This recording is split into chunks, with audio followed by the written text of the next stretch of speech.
नमस्कार। प्रतिध्वनि के इस अंक में आपका स्वागत है। हम हर बार प्रतिध्वनि में धर्म पर, देश पर, समाज पर चर्चा करते हैं, पर आज हम चर्चा करते हैं परिवार की। परिवार यानी वो नहीं जो मेरा है, मैं, मेरी पत्नी, मेरे बच्चे, वो नहीं। परिवार यानी वो जिसका मैं सदस्य हूँ, मेरे माता पिता, मेरे भाई बहन। उम्र के दौर में जब हम ये फिजिकली ग्रो करते हैं, हम बड़े होते जाते हैं, 25 साल, 30 साल, हमारे जीवन में कैरियर भी इम्पोर्टेंट होने लगता है। हमारे जीवन में संगी साथी, अपना जो सांसारिक जीवन है, ये भी इम्पोर्टेंट होने लगता है। तब हम धीरे से, चुपके से अपने परिवार से अलग हो जाते हैं। और जब हम अपने परिवार से अलग होते हैं तो हमें पता ही नहीं लगता कि हम कब अपनों से कट गए, कब अपने में रहने लग गए। और जब तंद्रा टूटती है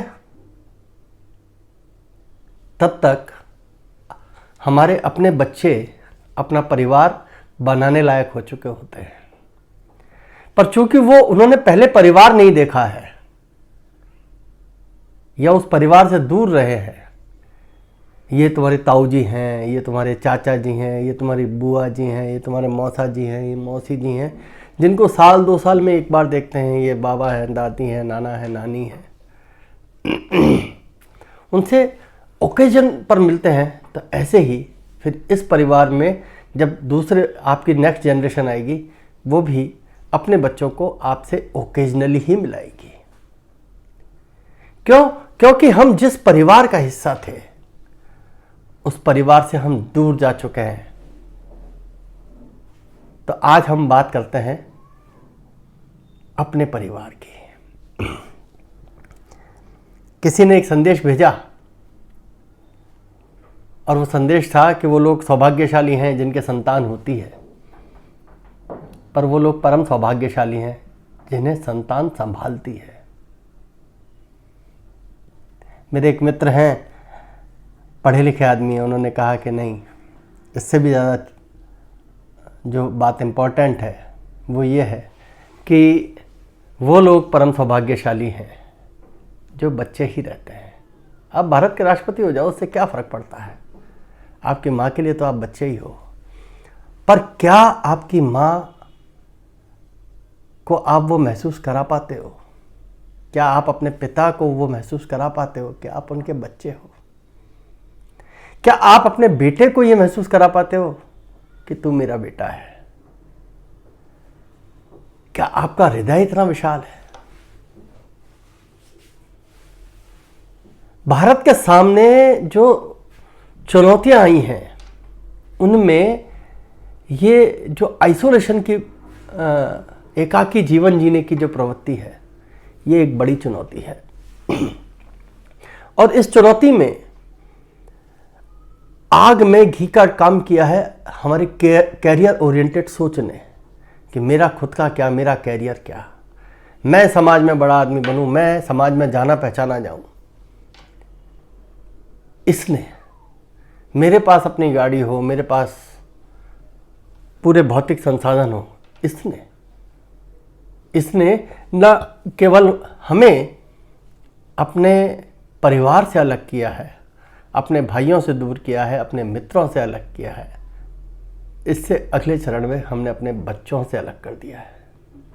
और जब तंद्रा टूटेगी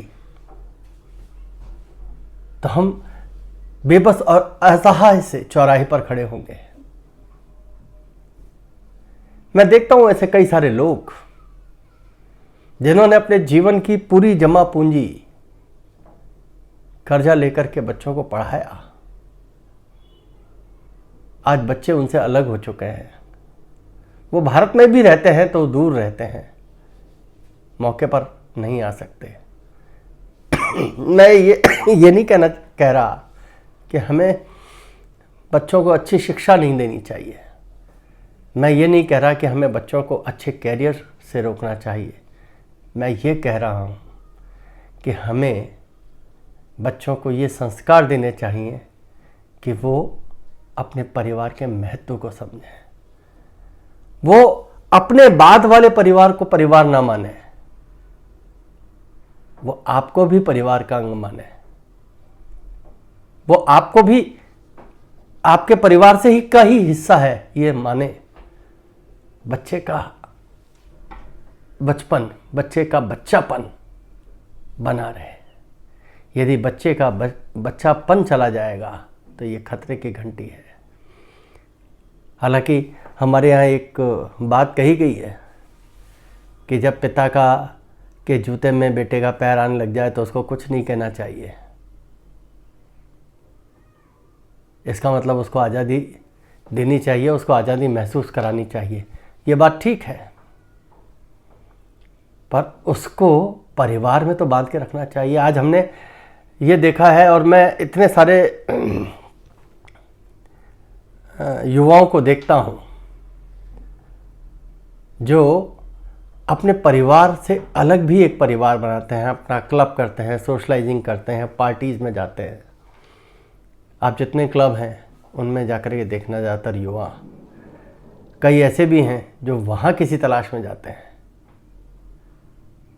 तो ये हम सब के सामने चुनौती है। यदि हमारा परिवार होते हुए, हमारे अपने होते हुए हमारे बच्चे बाहर किसी को ढूंढ रहे हैं जो उनकी बात सुनेगा, तो समझ लीजिए कि हमारी परवरिश में बहुत बड़ी कमी है। और हमारी परवरिश में कमी है तो आने वाला समय हमारे लिए तो बहुत अच्छा नहीं है। देश और समाज की बात तो बहुत दूर की बात है, धर्म की बात बहुत दूर की बात है। तो किसी भी देश की प्राथमिक इकाई क्या है? परिवार है। अब हम अपने परिवार को कैसे ठीक कर सकते हैं? हमें वापस अपने जड़ों की ओर लौटना पड़ेगा। हमें वापस उस जगह जाना पड़ेगा जहां से हम आए हैं। हमें वापस अपनी माँ का वात्सल्य चाहिए, हमें अपने पिता का दुलार चाहिए, अपने भाइयों का स्नेह चाहिए, अपनी बहनों की मस्खरी चाहिए। और जब तक हम उस दिशा में वापस नहीं जाएंगे तब तक हमारे बच्चे हमसे दूर ही दूर जाते जाएंगे। ये वो डोर है जो पीछे से चली है, आगे तक जाएगी। यदि ये डोर पीछे से टूट गई तो आगे भी टूटी हुई है। मैं सोचता हूँ ये बड़ा गंभीर विषय है। इसको आज मेरी उम्र के हर व्यक्ति को गौर से देखना चाहिए।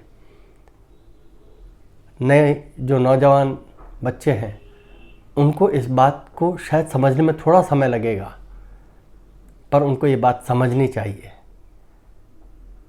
कि वो परिवार को महत्व दें, वो परिवार के लोगों के, उनके विचारों को, उनके जज्बातों को, उनकी भावनाओं को की कद्र करें और समय समय पर ये साबित करते रहें कि हम परिवार हैं। यदि हमारा परिवार ताकतवर है तो हम ताकतवर हैं, हम ताकतवर हैं तो हमारा समाज ताकतवर है, समाज ताकतवर है तो हमारा देश ताकतवर है, और हमारा देश यदि ताकतवर है तो हमारा धर्म और हमारा जीवन ये भी ताकतवर है। आज कुछ अलग बात थी, यही बात मैंने आपको कहने के लिए आज प्रतिध्वनि का विषय चुना। आज के लिए इतना ही। नमस्कार। भारत माता की जय। वंदे मातरम।